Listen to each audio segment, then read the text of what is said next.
You've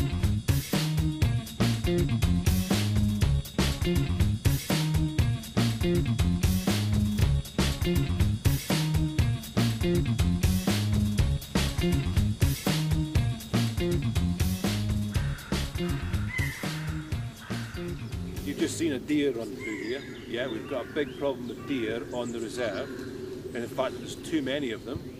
And if you've got lots of deer, they require a lot of food. And once we've cut the hazel, you're going to get young shoots from the side of those stumps that you've cut are going to grow up, and the deer love them, and they'll nibble them off. And then a little bit under there. Result. Right, so when we cut this tree on the other side, it's going to naturally want to fall into that gap. Yeah. Yeah? So. Yeah, but what we want to do is we want to leave a little bit of wood that hasn't been cut, but it's going to act like a hinge. Right, yeah. Okay? So when it falls over, it's falling in a controlled manner. So what I want you to do is put pressure on this, not so much that you're pulling it over, but just enough that you're guiding the tree this way.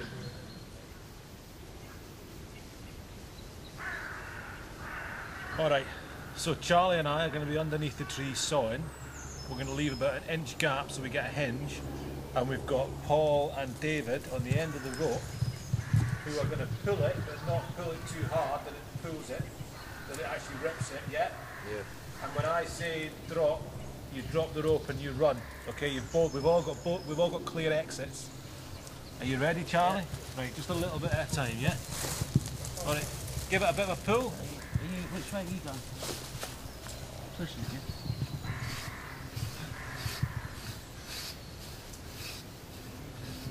yeah? Gently, a bit more. And if we've done that correctly, you guys should just be able to pull that over.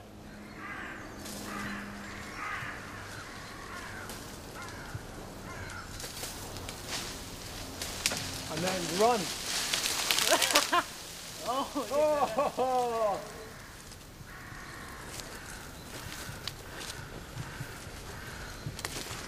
Right, Charlie, you got the air? You got some of it? Paul, you got some of it?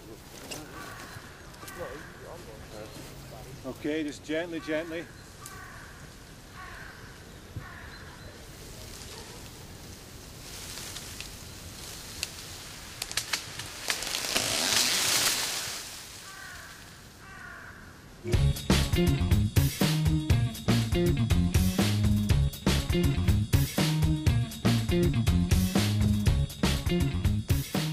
Emma Bog contains 5 of the 6 British native reptiles.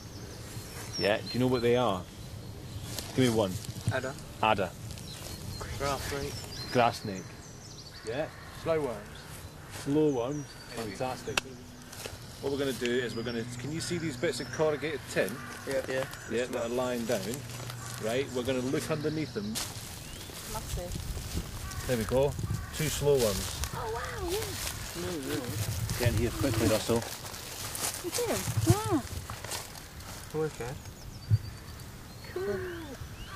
And this one here. Wow. Sooner Get them in your garden sometimes, don't you? Just going in the ground, that one. So they've got tiny little legs underneath them. Yeah, that's a lizard. That's a lizard, isn't it? Yeah. Wow, that is back in. Looks like a snake, but... Yeah. And he'll just spend all day moving about so he gets to the right temperature. We don't know whether it's a he or she. Right, let's see what we've got in these ones. So what have we seen so far? Yeah. And a slow one, yeah. Do this one? Yeah. Whoa, look at those ants.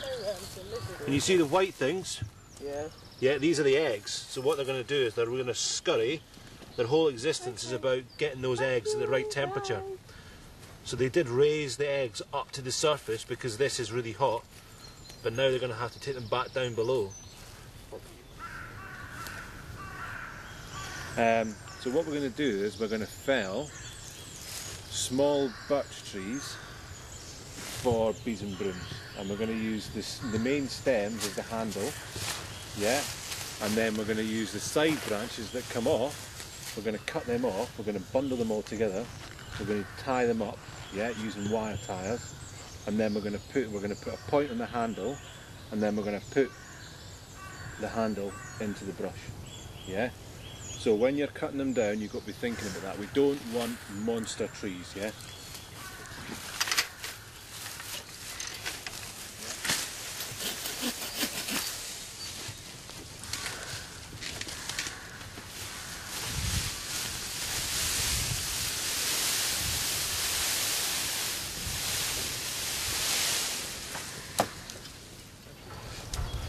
If you've got them at different lengths, what will happen is when you tie them, yeah, bits will fall out. You want to try and keep them nice and neat, and it'll look better at the end as well. What you can do is grab one of those ties and the tying machine, and you're just going to pull back with a lot of force, but gently, yeah. That's it, and then it should spring back in. Let go. Maybe half of one more. Looking good, and then I'm just going to check they're all quite tight. Yeah? Yeah, that's looking good. Now let's trim it up now, eh? So do you want to grab a pair of loppers? Yeah. And you always need more than you think. Yeah? I'm going to hold it really tight, and I'm trusting you now. Open the loppers really wide. That's it, and then just snap it shut. And then once more. Fantastic. That's a brush head. Should have been at my mum's house. Make sure it's nice and smooth, because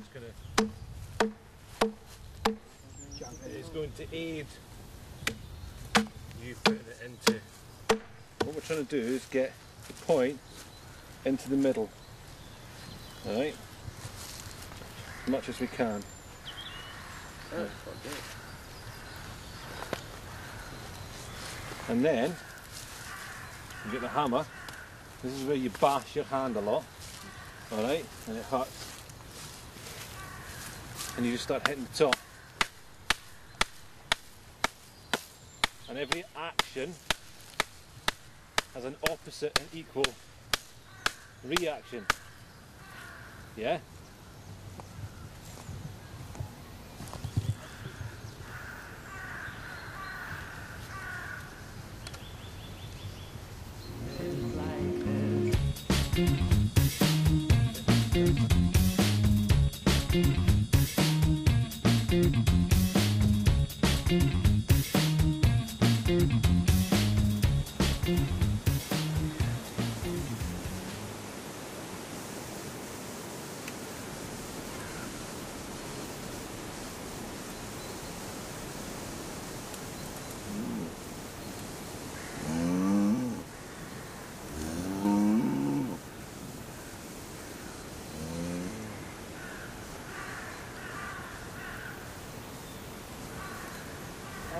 Charlie, David,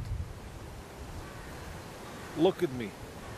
Look at me when I'm talking to you. 3 minutes, you're going to spread out just 1, 2, 3, and then we're going to have, just look for as many different types of plants as you can, yeah? I want as many different shapes of leaves as you can get, alright?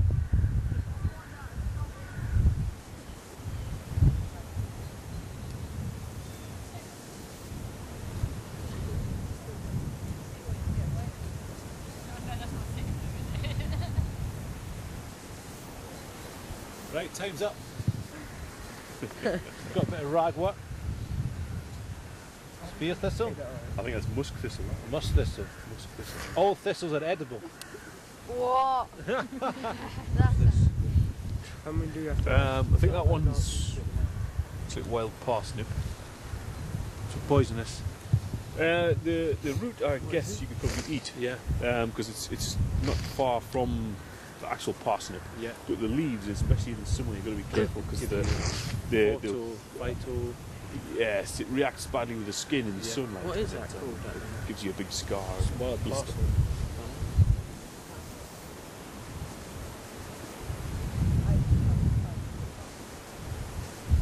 Well, this is a hawthorn tree, and you can actually eat the leaves and the flowers, and it's supposed to be like bread and cheese. Yeah. You eat a piece first then. Well, you piece, so you just peel off the whole thing. You got the little young flower buds in the middle, and the young leaves on the outside, Just eat it. and you just munch it. Ooh, that's all right. Oh, I missed. That's not a nice taste. Did you get that on camera?